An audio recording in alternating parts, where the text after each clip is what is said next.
So, ayun guys. Umalis ako kanina, no? Tapos, pag uwi ko, naglalaba ako. Napagod. Pahinga muna.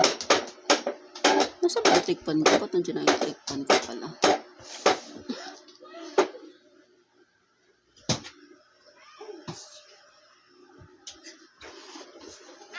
Ouch, ouch, ouch, ouch.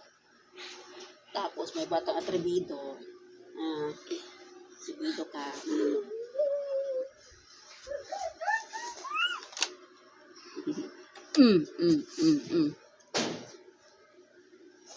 So ngayon, maraming nagtataka bakit ano nangyari sa GCash. Kasi nga, may problema naman ang GCash, guys. Ewan ko ba ang GCash. Pero sa akin, okay naman siya. Dun sa iba lang, hindi sila makapag-send. Ewan ko, anong problema na naman sa GCash. Pero, wala akong pake dyan kasi tipis naman tayo. So, tuloy pa rin yung ating negosyong i-loading, no?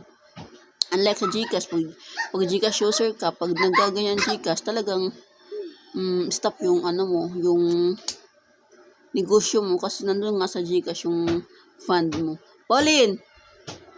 Ikaw? Yeah.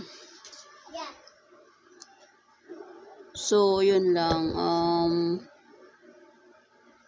Gusto ko matulog eh.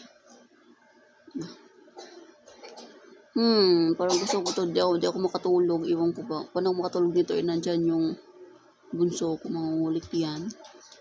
Tika nga ito, Pauline. Tiga nga, madali tayo. Tulog tayo. Dali ka, lab. Dali. Lab ka nga, madali. Alas 3 pa nga eh. Mag alas 3 pa lang. Uy. Higa ka.